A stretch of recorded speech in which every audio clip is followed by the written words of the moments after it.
Alright, so today, while I was cleaning my truck, which clearly needs to be cleaned, of course, I figured I'd just make a couple videos on just some loose items here that I need to repad, on how to use some rubber bands. Just the way I do it, everyone's different.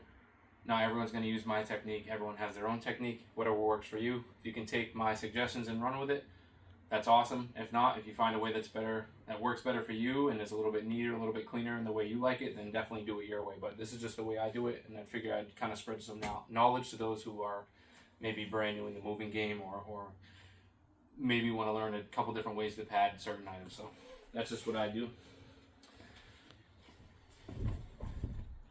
So obviously I like to have a clean workspace. So right here in the middle is nice and clean for me. So I have this set of legs here that I need to repad. So I'm going to break these out of the pad. I'm going to repad these. These are just an old set of legs that I have that I don't need anymore, but figured for teaching purposes. Alright, so we got a couple. So as you notice, obviously the dowels are sticking out on both sides. So you don't want to put these towards each other, and you also don't want to put them the same way, either way in general, because you don't want these digging into the legs as they're padded together. So what I like to do is lay one out diagonally. I'm going to fold this end over, make sure it's nice and covered. Then I'm going to take this way. So notice how the dowels are sticking out this side on this piece. I'm going to take this one over here and kind of marry them together. That's what we call marrying. And we're just going to roll this over pretty much just like a burrito. And once both sides are covered, you take your tails on either side, fold them in and tuck them in as tight as you can. As tight as you can. Doesn't have to be the most perfect thing ever. Whatever, like I said, whatever works for you. But the name of the game is to use as much of the pad as possible. Try to conserve space when you're loading. Especially for long haul drivers like us, so you don't want this to become one big meatball, because then it's not going to load as well. Alright, so that works for me, nice and tight.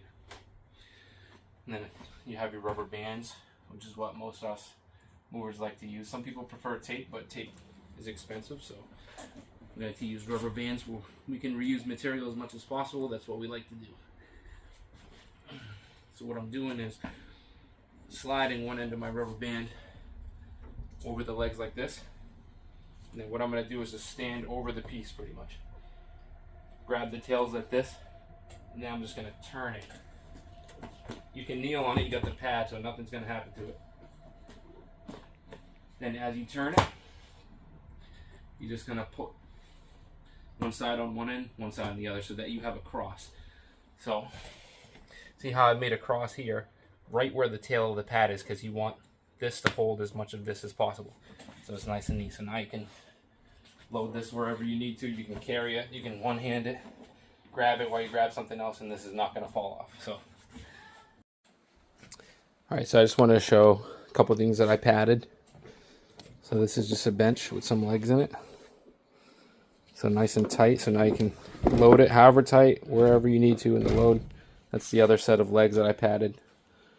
So the next thing, I'm going to put you all down here. So the next thing I'm going to show you guys, something that's a little bit more fragile, so you got to pay extra attention to care with this item here. So lay out my pad. Preferably you want to use a pad that's not super thick. Like pads like this. Pads like this are heavy duty on purpose. Really thick, really heavy. But on this next piece, I'll show you why you want to use a thinner pad.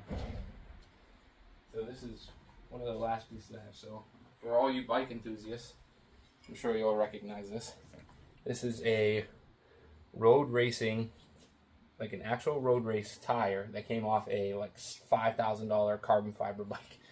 So obviously you want to be very careful with this. So you lay this down. So the reason we're not going to use rubber bands on this is because if we use rubber bands, it might make a permanent indentation into the tire, which I don't want to pay for, so we're not going to do that.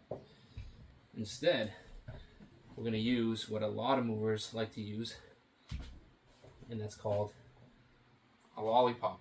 So it's pretty much just a smaller version of a stretch wrap roll that's on a spinnable handle.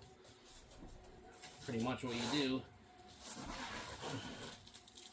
Just go around it a few times. Go around it a few times this way, and usually go around it a few times this way as well. So you can see that even though this is a bike tire,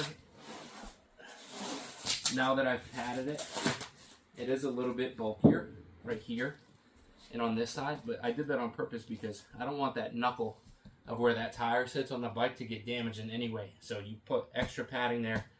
I'd rather lose a little bit of space than lose the money it costs to replace this tire. So that's why I did like that. Another good advantage of the lollipops is now that I have this all lollipopped around on both sides, now if I want to, I can grab some tape and put a couple layers of tape right here and then label it front tire Specialized mountain bike or Specialized road bike or whatever this tire goes to or whatever customer belongs to, whatever I need to do to label this tire in a way that it's going to make my job easier on delivery or my crew's job easier on delivery. That's what I like to do. Hopefully in the future, as I make more of these videos, I can show more videos of, you know, how we prep an entire house, how we label it, all that type of stuff. So obviously this is just the first little video I've done, just a couple things that I need to pad, so I figured I'd make a little introductory video. But yep, that's pretty much how I do it. Try to make my life as easy as possible, and if you love what you do, obviously you never work a day in your life. So that's my life as a mover.